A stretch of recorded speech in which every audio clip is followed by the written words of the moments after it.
ইতিমধ্যে ঘুমের জগতে চলে গেছে ভালো মতো, একদম শটান বসেন। ঘুমের সময় ঘুমটা মজা লাগে, কি বলেন আপনারা?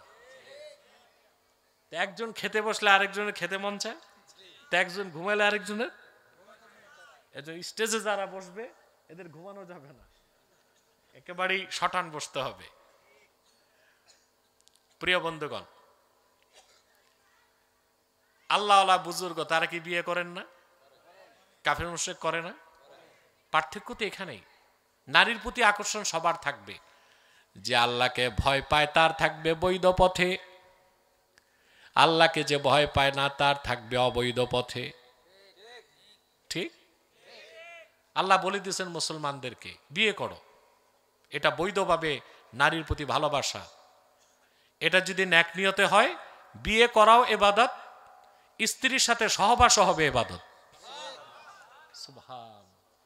যদি নিয়ত হয় এটা যে আমি আল্লাহর হুকুম মোতাবেক হালাল বিয়ে করে বৈধ স্ত্রী রাখবো, জেনা থেকে বাঁচবো। সুবহানাল্লাহ। আল্লাহ সুযোগও দিছেন, একটা দুইটা তিনটা, পারলে ফানকিহু মা তাবা লাকুম মিনান নিসাই মাসনা ওয়া সুলাসা ওয়া রুবা' ওয়া ইন খিফতুম আল্লা তা'দিলু ফাওয়াহিদা। তোমরা তোমাদের পছন্দের স্ত্রীদেরকে বিয়ে করো, একটি, দুইটি, তিনটি কিংবা চারটা। শর্ত হচ্ছে সক্ষমতা লাগবে, ইনসাফ লাগবে। শুধু বিয়ে করলেই হবে না। আপনার তো বিয়ে করার মানে বাংলাদেশে 203-এর ঘর, এটা মোটামুটি ডেলি একরকম একটা ঝড় তুফান থাকে নাকি? ভুক্তভোগীরা ঠিক মতোই ঠিকটা বলতেছেন। প্রিয় বন্ধুগণ, আল্লাহ বলেছেন বিয়ে একটা, দুইটা, তিনটা, চারটা করো, হালাল। সুবহানাল্লাহ। আবার মনে করবেন না চার বিয়ে করলে ফজিলত বেশি। আল্লাহ বলে দিয়েছেন ওয়া ইন খিফতুম আল্লা তা'দিলু ফাওয়াহিদা। যদি তাদের মধ্যে জাস্টিস, ইনসাফ করতে পারবা না এই ভয় থাকে, তাইলে একটা। তাহলে কয়টা? বাংলাদেশে কিছু ভণ্ড মৌলবি বের হইছে, এরা যে মানুষকে ওয়াজ করে বুঝায় যত পারেন বিয়ে করেন, দো জাহানের কামিয়াবি হাসিল করেন। পান্ডাই এগুলো আপনারা সোশ্যাল মিডিয়ায়।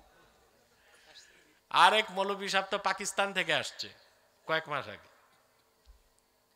ওনার তো ডায়লগ একটাই, জওয়ানো চার চার শাদিয়া করো। যুবকরা চারটা চারটা বিয়ে করো। আমি থাকলে জিজ্ঞেতাম মৌলী সাহেব চার শাদি করেগা, পয়সা কাহা মিলেগা? আপনি কি করাচির থেকে পাঠাইবেন নাকি সংসার করো? মৌলানা আশরাফ আলী থানভী রহমতুল্লাহ প্রথম বিয়ে করার পর ওনার কোনো সন্তান হয়নি। আল্লাহর কি ইচ্ছা দ্বিতীয় বিয়ের পরও তার সন্তান হয় নাই। মুরিদদের চরম পীড়াপিড়িতে তিনি বিয়ে করছিলেন, দ্বিতীয় বিয়ে। কিন্তু বুজুর্গ মানুষের স্ত্রী, বড় স্ত্রী মেনে নিয়েছেন ছোট স্ত্রীকে, বোনের মতোই দেখতেন। থানভী সাহেব কি করতেন জানেন? হাদিয়া যা আসতো পাল্লায় ওজন করে 2 ভাগ করে 2 স্ত্রীর কাছে পাঠাইতেন। আছে ইনসাফ আপনার? কথা বলেন। আপনি তো মিয়া সাহেব দ্বিতীয় বিয়ে করার পর প্রথমটার কাছে 3 মাসও যাবেন না, দ্বিতীয়টার কাছে তো চিল্লা লাগাবেন। আপনি তো ইনসাফ করতে পারবেন না। পারবেন? করতে পারলে 4টা, না পারলে একটা। আমার দেশের যুবকরা বেকার একটাই তো পারে না। আমি বলতে চাচ্ছি এই পৃথিবীতে সংসার সাজাবার জন্যে, দুনিয়াদারি করার জন্যে আল্লাহ তাআলা যে উপাদানগুলো দিয়েছেন এটা কাফেরদেরও লাগে। পার্থক্য হচ্ছে তাকওয়া, অর্থাৎ মুমিন এ সব কিছুকে গ্রহণ করে তাকওয়ার ভিত্তিতে, আর কাফের মুশরিক উদাসীন ভাবে। তাকওয়া ভিত্তিক জীবনযাপন করে যারা দুনিয়ার উপর আখিরাতকে প্রাধান্য দেয়, আল্লাহ পাক বলেন ইনদা রাব্বিহিম জান্নাত, তাদের রবের কাছে রয়েছে তাদের জন্য অসংখ্য জান্নাত, তাজরি মিন তাহতিহাল আনহার, যে জান্নাত সমূহের নিচ দিয়ে স্বচ্ছ পানির নহর প্রবাহিত।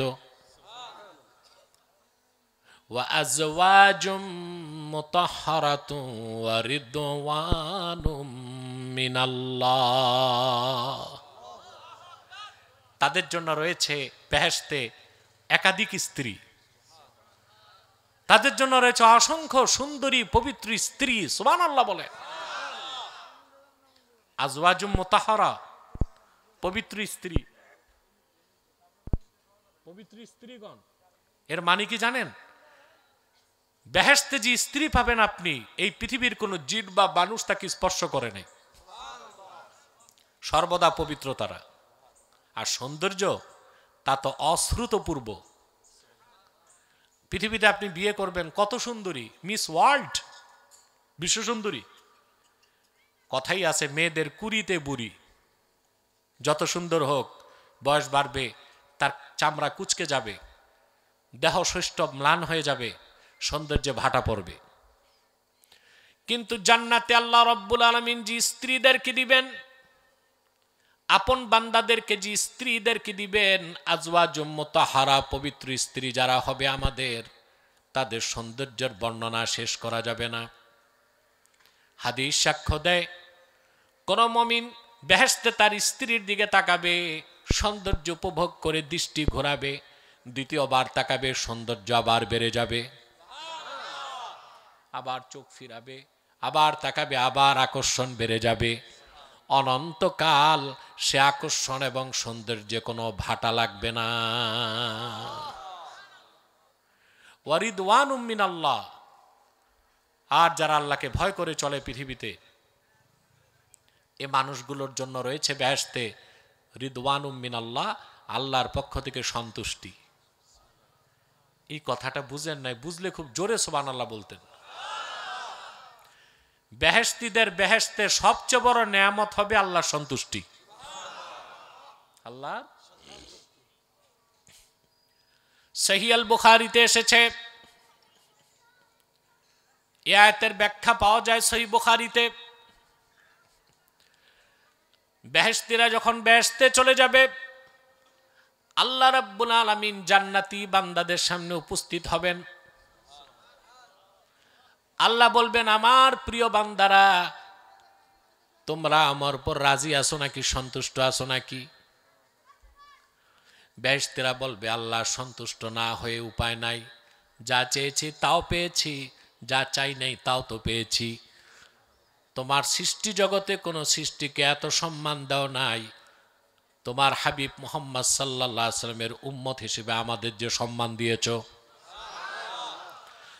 আল্লাহ ডেকে বলবেন, বান্দারা, সবচেয়ে বড় নেয়ামত এখনো দেখো নাই, এই মুহূর্তে আমি ঘোষণা দিচ্ছি, আমি আল্লাহ রাব্বুল আলামিন তোমাদের উপর সন্তুষ্ট রাজি হয়ে গেলাম, আর কোনো দিন আমি তোমাদের উপর নারাজ হব না।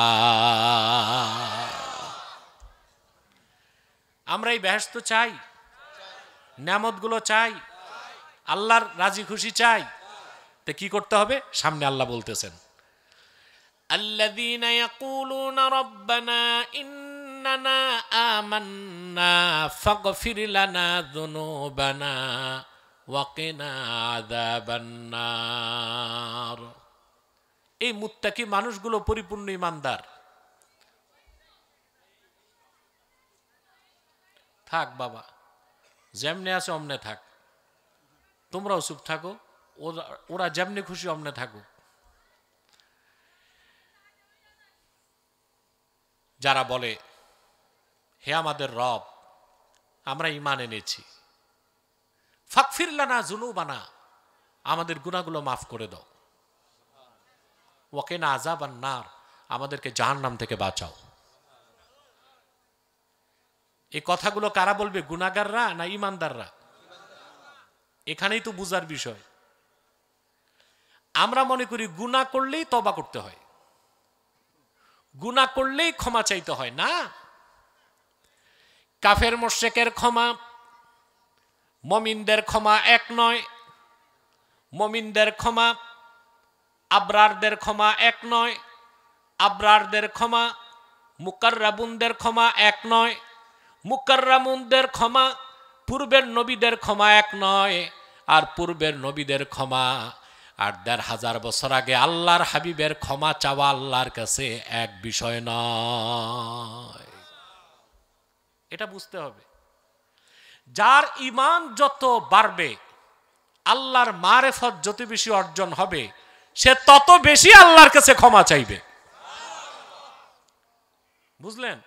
যার ঈমান যত বাড়বে, আল্লাহর মারেফত, আল্লাহর আজমত, আল্লাহর মাহাব্বত তার হৃদয়ে যত বাড়তে থাকবে, সে তত বেশি আল্লাহর কাছে মস্তক নত করে ক্ষমা চাইবে। বলেন সুবহানাল্লাহ। ক্ষমা চাইলে আল্লাহ খুশি হন। আল্লাহ ক্ষমা চাইলে আল্লাহ মর্যাদা বাড়ায় দেন। একটা দৃষ্টান্ত দিচ্ছি। আদম আলাইহিস সালাম, তিনি একটা ভুল করছিলেন, আল্লাহর একটা হুকুম মানতে পারেন নাই। আবার ইবলিসও আল্লাহ তাআলার একটা হুকুমই মানে নাই। মানব জাতির পিতা আদম আল্লাহর হুকুম মানতে পারেন নাই, ক্ষমার পথ ধরলেন, আল্লাহ তার দাম বাড়ায় দিলেন।